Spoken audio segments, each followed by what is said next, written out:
নমস্কার, বাংলা সিরিয়াল সমাচারে জানাই তোমাদের অনেক অনেক স্বাগত। শুভ বিবাহের আজকের পর্বের রিভিউতে তো সুধা তো বুঝতে পেরে গেছে পুতুলের মধ্যে বম আছে। তখন তেজকে বলে, তেজ তখন এসে বলে ঠিক আছে তুমি আমাকে দাও, তুমি চিন্তা করো না, আমার কিচ্ছু হবে না, গজানন রক্ষা করবে আমাদেরকে।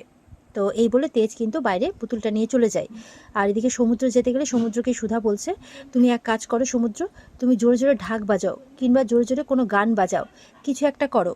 তো সমুদ্রকে তো জোরে জোরে গান বাজাতে বলে দেয় যাতে কেউ কোনো আওয়াজ শুনতে না পায়। এদিকে ঠাম্মিরা কিন্তু সুধাকে বলছে, সুধা সত্যি করে বলো তো কি হয়েছে। সুধা বলছে ঠিক না থাকলেও সব ঠিক হয়ে যাবে, মানে ঠাম্মি আমার গজাননের উপর পুরো বিশ্বাস আছে। এই বলে গজাননে আরতি করতে থাকে।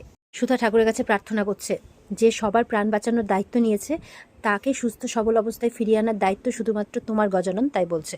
ওদিকে তো তেজ পুতুলটা নিয়ে বাইরের দিকে গেছে, তখন আর মাত্র 6-7 সেকেন্ড বাকি। ওদিকে মানে আশুতোষবাবু বলছেন যে চিৎকার করে বলছেন তেজ পুতুলটা ছুঁড়ে ফেলো, আর 1-2 সেকেন্ডই বাকি আছে।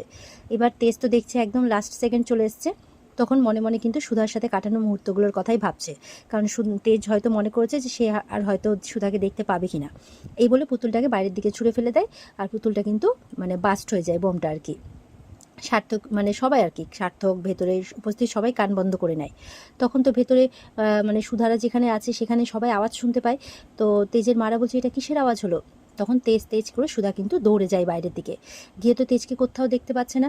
আশুতোষবাবুরা সবাইকে সামলানোর চেষ্টা করছে। তো সুধা বলছে তেজ কোথায়। আশুতোষবাবু সরি বলছেন, বলে না ওর কিচ্ছু হতে পারে না, আমি জানি তেজের কিচ্ছু হতে পারে না।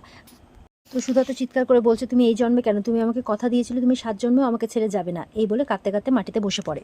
এবার বাইরে গিয়ে কিন্তু সুধা তেজকে খুঁজে পেয়েছে, দেখছে যে পড়ে আছে। তেজ কিন্তু ভালোই চোট পেয়েছে। তো তেজ বলে তেজের মানে মাথাটা সুধা কোলে তুলে নেয় আর বলছে যে তেজ এটা হতে পারে না, তুমি আমাকে ছেড়ে যেতে পারো না, দেখো তোমার সুধাময়ী এসেছে, তুমি বলেছিলে না তুমি 7 জন্মেও আমাকে ছেড়ে যাবে না, আমরা একসাথে থাকবো, তোমার কিছু হয়ে গেলে আমি মরে যাবো। তেজ বলে চিৎকার করছে। ঝিনুক, তেজের মেয়ে, সমুদ্র সবাই মিলে কিন্তু তেজকে ডাকছে, কিন্তু তেজের কিন্তু জ্ঞান ফিরছে না। তো তেজ তারপর অজ্ঞানের মতো হয়ে যায়, সবাই মিলে কিন্তু তেজ বলে চিৎকার করে ওঠে। তো সুধা তো কাঁদতে কাঁদতে বারবার করে বলছে যে তেজ ফিরে এসো। তো দেখা যাচ্ছে কিছুক্ষণ পর তেজের জ্ঞান ফিরে। বলছে যে তুমি তো আমাকে মন থেকে সরিয়েই দিয়েছো সুধা, তো আমার কোনো কিছু হয়ে গেলে তোমার কি যায় আসে। তখন সুধা বলছে কাঁদতে কাঁদতে, আমি যদি সত্যিই তোমাকে মন থেকে সরিয়ে দিতাম তাহলে আমার চোখ থেকে এইভাবে জল বেরিয়ে আসতো না, তাই বলছে। তো তেজ অসুস্থ অবস্থাতেই বলছে যে তুমি শুধু আমার পাশে থাকো তেজ, তাহলে আমার কোনোদিনই কোনো কিচ্ছু হবে না, তাই বলছে। তো সার্থক দেখছে যে তার প্ল্যানটা তো কাজ করলো না।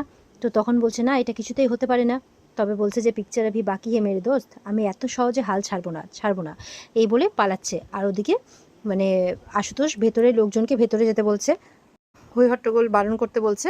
আর এদিকে সার্থককে পালাতে দেখে সার্থকের পেছনে তাড়া করেছে।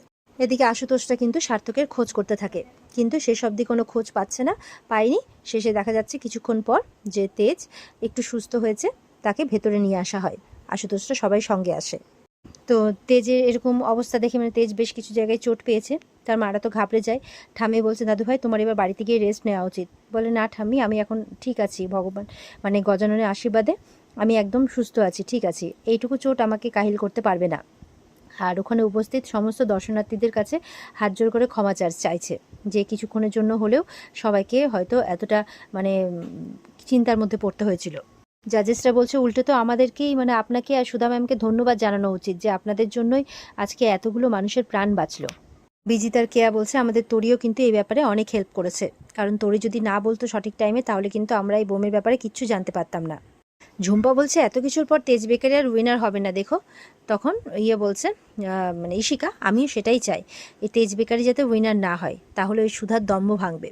এদিকে ঠাম্মি ঠাকুরের কাছে প্রার্থনা করছে আজকে 5 বছর পর আমরা আবারও মানে এত আয়োজন করতে পেরেছি, এত জাঁকজমক করে পুজো করতে পেরেছি, তুমি এর মান রেখো, তাই বলছে। মেচকা তো বলছে যেই পুজোর মাঝে বোমাবাজি হয় সেই পুজোকে মানে হালকা মানে ভগবানও আর বাঁচাতে পারবে না, যেই পুজোর মাঝখানে এত ক্যাওয়ার্স এত বোমাবাজি এই সমস্ত কিছু হয়, তাই বলছে আর কি। গৌরী তো বলছে দেখো মাম্মাম আজকে আমরাই জিতবো, আমি গনুদাদাকে বলেছি যদি আমরা জিতি আমরা ফার্স্ট হই তাহলে গনুদাদাকে এত বড় একটা চকলেট দেবো। তো এবার জাজেসরা কিন্তু অ্যানাউন্স করছে, তো বলছে যে আমাদের চোখে সেরা মানে মণ্ডপ সজ্জায় বিজয়ী হয়েছে ঘোষ ইন্ডাস্ট্রি। তো এটা শুনে তো সবাই একটু অবাক হয়ে যায়, বলছে এই বছর প্রথম ঘোষ ইন্ডাস্ট্রি বিজয়ী হলো, তাহলে কি তেজ বেকারি কিছু হবে না। তখন জাজেসরা বলছে আমরা বলেছি সেরা মণ্ডপ সজ্জায়, তার কারণ ওরা কিন্তু অনেকটা বড় জায়গা নিয়ে অনেক জাঁকজমক করে অনেক টাকা পয়সা খরচ করে অ্যারেঞ্জমেন্ট করেছে। কিন্তু আমাদের চোখে বিজয়ী সে, যে শুধু মণ্ডপ সজ্জাই নয়, মূর্তি সব কিছু আয়োজন সব কিছুতে নিখুঁত কাজ করেছে। তাই আমাদের চোখে সেরা পুরস্কারটা পাবে হচ্ছে তেজ বেকারি, মানে জয়ী হয়েছে তেজ বেকারি। তো এটা শুনে কিন্তু সবাই খুব খুশি হয়ে যায়। বলছে তেজ বেকারি খুব কম খরচে মানে মণ্ডপ সজ্জা আর ইউনিক মূর্তি তৈরি করেছে। তারই সঙ্গে এত বড় বিপদে একটুও ঘাবড়ে না গিয়ে উপস্থিত বুদ্ধি দিয়ে এতগুলো মানুষের প্রাণ বাঁচিয়েছে।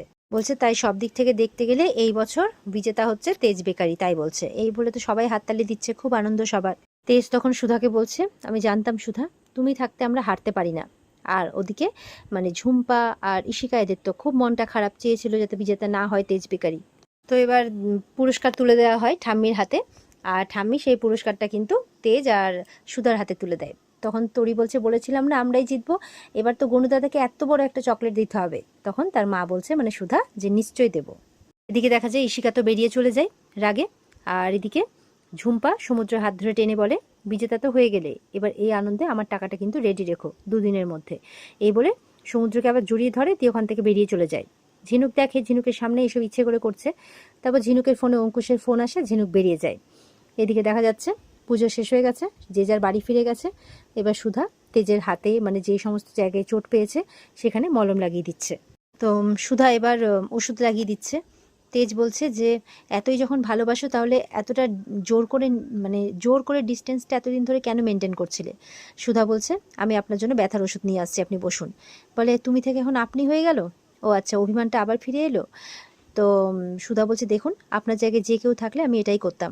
বলে ও তাই বুঝি, বুঝছো, তার মানে তুমি যে তখন উতলা হচ্ছিলে, এত কাঁদছিলে, এত করছিলে, তাহলে সেসব মিথ্যে ছিল, বা অন্য কেউ হলে তুমি সেটাই করতে। সুধা বলছে, দেখুন এখন এসব কথা বলবেন না, আমি ওষুধটা নিয়ে আসি আপনার জন্য।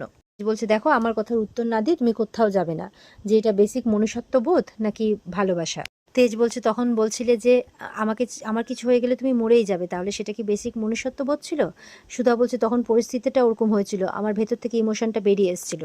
তেজ বলছে, ইমোশনে মানুষের ভেতর থেকে সত্যি কথাটাই বেরিয়ে আসে, আমি জানি যে তুমি আমাকে এখনো কতটা ভালোবাসো, আমি তোমার চোখ দুটো দেখেই বুঝতে পারি। তেজ বলছে, আমি জানি যে তুমি আমাকে পাগলের মতো ভালোবাসো, আর আমাকে ছাড়া তুমি থাকতে পারবে না। সুধা বলছে, এই 5 বছর তো আমি আপনাকে ছাড়াই থেকেছি, এতগুলো বছরে অভিমানে যন্ত্রণায় ভালোবাসাটা কোথায় হারিয়ে গেছে। আপনি যতই চেষ্টা করুন না কেন এত সহজে কিন্তু সেটা ফিরবে না, সেটার জন্য সময় লাগবে। বলছে যে এই ভালোবাসাকে ফিরতেই হবে সুধা, আমি ফেরাবো, দেখবে সুধা আবার তার তেজের কাছে এসে ধরা দেবে, আমি ফেরাবো সুধাকে, তাই বলছে। এই বলে সুধার হাত ধরে সুধার ঘাড়ে মাথা রাখে, আর সুধাও তেজের দিকে তাকিয়ে থাকে। আর এখানে কিন্তু আজকের পর্ব শেষ হয়ে যায়। তো বন্ধুরা, এই ছিল আজকের পর্বের রিভিউ। ভালো লেগে থাকলে পর্বকে লাইক কমেন্ট করে জানাতে ভুলবে না, আর আমাদের সাথে জুড়তে চ্যানেলকে সাবস্ক্রাইব করতে ভুলবে না। দেখা হচ্ছে তোমাদের সাথে আগামীকালকে। সবাই খুব ভালো থাকবে। আজকের মতো এই পর্যন্তই, টাটা।